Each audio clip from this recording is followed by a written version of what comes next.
धाकड़ खबर, बेखौफजुमा बेबाक अंदाज।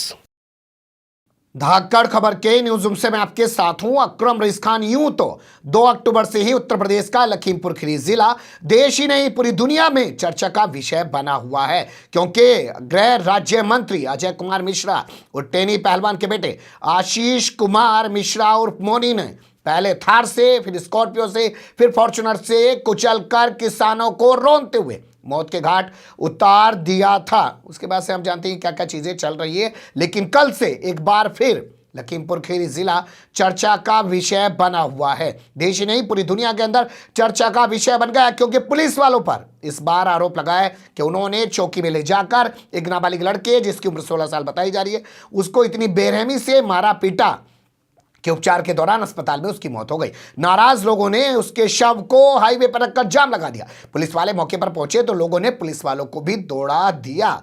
फिर बाद में कई घंटों बाद डीएम ने फोन पर बात की, एफआईआर दर्ज करने का भरोसा दिया, तब जाकर लोग शांत हो पाए। बोलती हुई तस्वीरों की ज़बानी पूरी कहानी आपके सामने रखने जा रहा हूं, लेकिन 2 हिस्से में पूरी खबर आपके सामने रखूंगा और खबर के दूसरे हिस्से में बताऊंगा कि 2 अक्टूबर के बाद किस किस तरीके से लखीमपुर खीरी जिला चर्चा का विषय रहा है। क्योंकि इससे पहले जो लड़का मरा है, इससे पहले यहाँ पे सिख समाज की एक महिला को भी इसी तरीके से पीट पीट के मौत के घाट उतारा जा चुका है, और पहले 4 सिख किसानों को मौत के घाट उतार दिया गया था। वो तो सब लोग जानते ही हैं। चलते हैं खबर के पहले हिस्से की तरफ। देखिए, खबर की शुरुआत होती है संपूर्णा नगर थाने से। संपूर्णा नगर थाने की एक पुलिस चौकी है खजूरिया, उस पर आरोप लगा है, जहां वहां पे पुलिस वाले तैनात हैं, कि वो एक शख्स को जिसकी उम्र 16 साल है, नाबालिग लड़का है, राहुल नाम का है, उसे उठा के चौकी में ले जाते हैं। मोबाइल चोरी का आरोप लगाते हुए उसे बेरहमी से मारते पीटते हैं, और जब उसकी हालत बिगड़ जाती है तो उसके परिवार के लोगों के हवाले उसको कर देते हैं। परिवार के लोग उसे अस्पताल ले जाते हैं, 2-3 दिनों तक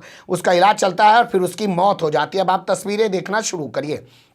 मौत हो जाने के बाद परिवार के लोग उसकी डेड बॉडी को रखकर जाम लगा देते हैं। खजूरिया पलिया रोड पड़ता है, वहां पे उन्होंने जाम लगा दिया है। पुलिस वाले मौके पर पहुंचे तो लोगों ने उनको दौड़ा दिया। जान बचाने के लिए पुलिस वालों को घर में घुसना पड़ा। ये तमाम तरीके की चीज़ें निकल के सामने आ रही हैं। कई पुलिस अधिकारी मौके पर पहुंचे, लेकिन जो नाराज ग्रामीण थे वो मानने को तैयार नहीं हुए। बाद में डीएम ने फ़ोन पर बात की, और फ़ोन पे बात करने के बाद डीएम ने कहा कि हम एफआईआर दर्ज कराएंगे पुलिस वालों के खिलाफ। उनको फौरी तौर पर 3 पुलिस वालों को, 1 दरोगा और 2 सिपाहियों को सस्पेंड कर रहे हैं। उनको बर्खास्त भी किया जाएगा। हत्या का केस भी उनके खिलाफ दर्ज किया जाएगा।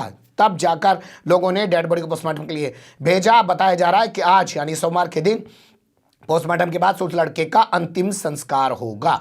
लोगों में गुस्सा इतना ज्यादा क्यों था, इसको लेकर कुछ चीजें आपके सामने रख देता हूं, फिर उसकी बहन का जो बयान सामने आए वो आपके सामने रखने की कोशिश करूंगा। मृतक का नाम राहुल था, अपने परिवार का इकलौता था। उसके बड़े भाई की ट्रेन एक्सीडेंट में कई साल पहले मौत हो चुकी है, तो परिवार में वही इकलौता सहारा बचा था। एक इलाका यहाँ का पड़ता है पेडिया फार्म कमलापुर, उस इलाके का वो रहने वाला था। मोबाइल चोरी के आरोप में उसको पुलिस उठा लाई थी खजूरिया चौकी में, और अब उसकी मौत के बाद लोगों में गुस्सा इसलिए भड़क गया कि परिवार के पहले एक बच्चे की मौत हो चुकी है ट्रेन से कटकर, और अब एक दूसरे बच्चे को पुलिस वालों ने पीट पीट कर मार डाला है। सुन लीजिए उसकी बहन कैसे रोते हुए बता रही है कि पूरे परिवार पे किस तरीके का सितम पुलिस वालों ने तोड़ा है। उसके बाद पुलिस ने बुलाया था घर, वहीं पे चौकी में बुलाया था उसे। उसके बाद चौकी में ले जाने के बाद यहाँ तक कि मम्मी खुद लेके गई थी चौकी में, बिल बुलाए उनके कि मेरा लड़का निर्दोष है। मम्मी लोग को ऐसे घर से भेज दिया, कह रहा है कि चौकी से जाओ तुम लगे, हम जो कार्रवाई करना होगा कर लेंगे। उसके बाद कार्रवाई करने के बाद मेरे भाई को इतना मारा चला। नाबालिग 16 साल का मेरा भाई है, उसे ऐसे कुत्तों की तरह मारा। उसका पैर पकड़ रहा था, आगे बोल रहा दीदी मैं उसका पैर भी पकड़ रहा, तो भी मुझे नहीं छोड़ा। बहुत मारा, नीचे लिटा लिटा के पट्टे से मारा। कोई उम्र थी इसके मारने की, 2 थप्पड़ मार के पूछ लेता। उनके पास कोई सबूत था कि हाँ इसी ने इसमें चोरी किया। सुन लिया आपने, उसकी बहन रोते हुए बता रही है कि बगल में रहने वाले रिश्तेदार ही हैं जिनका मोबाइल चोरी हो गया था। चोरी हो जाने के बाद उन्होंने इस मामले में तहरीर दी थी। कह रही है कि 1-2 थप्पड़ मार देते हैं, पकड़ पकड़ के पैरों को लिटा लिटा के मारा है। उसने पैर पकड़े कि उसे छोड़ दो, लेकिन उसको छोड़ा नहीं गया है। इन तस्वीरों को देखते हुए ज़रा सोचिए कि कैसे कासगंज में अल्ताफ को पुलिस वालों ने मारा होगा, लेकिन वहाँ क्योंकि मरने वाले का नाम अल्ताफ था तो इसलिए कोई हंगामा होने की ज़रूरत नहीं है। लेकिन यहाँ तो राहुल है। कहते हैं ना कि जब भेड़िए के मुँह खून लग जाता है तो फिर वो किसी को भी नहीं बख्शता है। अगर पुलिस पे आप लोग अंकुश नहीं लगाएंगे और पुलिस इस तरीके से निरंकुश हो जाएगी तो फिर इसी तरीके के परिणाम आपको देखने को मिलेंगे। खैर, अब आपके सामने यहाँ के एसपी का बयान रख देते हैं, जो इस घटना को लेकर कुछ सफाई देने की कोशिश कर रहे हैं। नाम है उनका संजीव सुमन। उनका कहना, ना जी, हमने ना मारा इसको, ये तो परिवार के लोग पहले आपस में लड़ रहे थे, एक दूसरे पे चोरी का आरोप लगा रहे थे, फिर मारपीट का आरोप लगा रहे थे, और अब जब वो मर गया तो पुलिस पे आरोप लगा रहे हैं। सुन लीजिए एसपी की जबानी। आज थाना संपूर्ण नगर क्षेत्र में एक 17 वर्षीय बच्चे की मृत्यु की बात आई। परिजनों ने जाम लगाया और ये कहा कि पुलिस ने उनके बच्चे को मारा है, इसी कारण उस बच्चे की मृत्यु हुई है। इसमें कुछ तथ्य ऐसे हैं जो मैं उजागर करना चाहता हूँ। इस मृतक के सगे चाचा ने इस पे मोबाइल चोरी का आरोप लगाया था 17 तारीख को। 19 तारीख को इसी शिकायती प्रार्थना पत्र पर दोनों पक्षों को, इसके चाचा और इस लड़के को बुलाया गया था चौकी पे। साथ में इसके परिजन भी आए थे, इस लड़के की मां भी आई थी, गांव का प्रधान भी आया था, 3-4 अन्य व्यक्ति थे। सभी लोगों के सामने 2-3 घंटे ये लोग चौकी में रहे हैं। सबके सामने पूछताछ हुई है। पूछताछ के बाद इनमें समझौता हो गया। इसका एक लिखित समझौतानामा पुलिस के पास प्राप्त है 19 तारीख को। 19 तारीख को ही लगभग 3 बजे के आसपास ये चौकी क्षेत्र से लौट गया, वापस चला गया, अपने घर सुपुर्दगी में दिया गया सकुशल। 20 तारीख की एक घटना बता करके आज सुबह इसकी माता, मृतक की माता ने एक तहरीर दिया। मृतक की माता और साथ में 5-6 अन्य व्यक्ति आए थे थाने पे। उन्होंने एक तहरीर दी जिसमें उन्होंने चाचा पे आरोप लगाया, चाचा और गांव के एक अन्य व्यक्ति पे। उन्होंने ये आरोप लगाया कि 20 तारीख की रात्रि 10 बजे के आसपास इन दोनों लोगों ने पुनः इनके बेटे के साथ मारपीट की है। रात 20 तारीख की ही रात 11:30 बजे उस लड़के को हॉस्पिटल में भर्ती किया गया।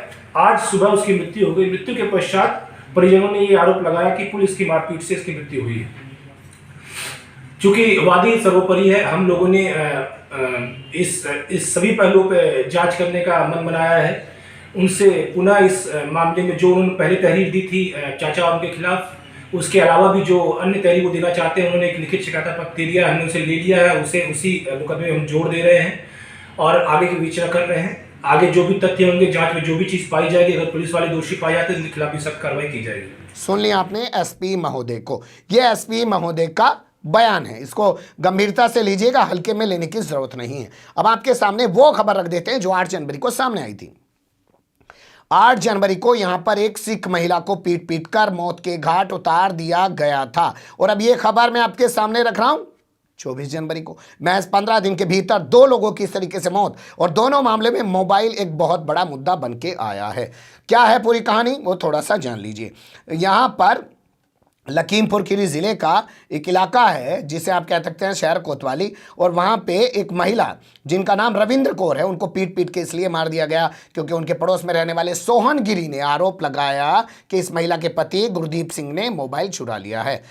सोहन गिरी ने जो है FIR थाने में दर्ज कराई। पुलिस ने दोनों को बुलाया और बाद में जो भी तरीके से मामला है वो सुलटा दिया। लेकिन जैसे ही ये गुरदीप सिंह अपने घर पहुंचा, बताया जा रहा सोहन गिरी ने अपने साथियों के साथ मिलकर उस पर हमला कर दिया। अपने पति को बचाने के लिए रविंद्र कौर मौके पर पहुंची अपने बेटे कुलदीप सिंह के साथ, तो उन लोगों ने इन्हें भी पीट पीट कर घायल कर दिया। महिला की मौत हो गई, बाप बेटे को अस्पताल में भर्ती कराया। अब इससे भी बड़ी खबर सुनिए इसमें, जब पुलिस इन लोगों को गिरफ्तार करने गई तो इन गुंडों ने जो ये मार रहे थे उन्होंने अपने घर के दरवाजे में करंट छोड़ दिया। गांव वालों को, पुलिस वालों को करंट लगा। खैर बाद में किसी तरीके से झटके खाने के बाद पुलिस ने तार बार काट दिए और तब जाकर इन लोगों को हिरासत में लिया। तो मोबाइल चोरी का आरोप लगाते हुए अब पुलिस पर आरोप लगा है, और मारने का, और उससे पहले मोबाइल चोरी के आरोप में एक सिख महिला को मारने का आरोप जो है सोहनगिरी पर लगा था। वो खबर सामने आई थी झव्वा पुरवा टपरी गाँव के अंदर, और पुलिस ने उस मामले में कई लोगों को गिरफ्तार किया था। लेकिन अब सोचिए कि बार बार ऐसी वारदातें लखीमपुर खीरी में 2 अक्टूबर के बाद हो रही है। क्या यह संयोग है या प्रयोग है? लोगों को अब लगता है कि हम इंसाफ खुद करेंगे, और उसी चक्कर में ये तमाम चीज़ें घट रही है। या पुलिस भी इतनी बेलगाम हो चुकी है कि भैया जब 4 किसान मर गए तो क्या कोई SP यहाँ से हटाया गया था, कोई थानेदार यहाँ सस्पेंड किया गया था? तो अब कुछ होना नहीं है, पुलिस जो चाहे वो कर सकती है।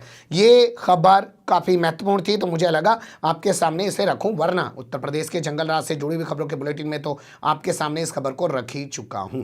बने रहिएगा धाकड़ खबर के साथ। कमेंट्स के रूप में आप लोग अपनी राय दे सकते हैं, खबर को लाइक कर सकते हैं, चैनल को सब्सक्राइब कर सकते हैं, ज़्यादा से ज़्यादा हमारी खबरों को शेयर कर सकते हैं। फिर ऐसे ही किसी सुलगते हुए या उलझते मुद्दे लेकर मैं आपके सामने हूँगा हाजिर। फिलहाल अभी मुझे दें इजाज़त।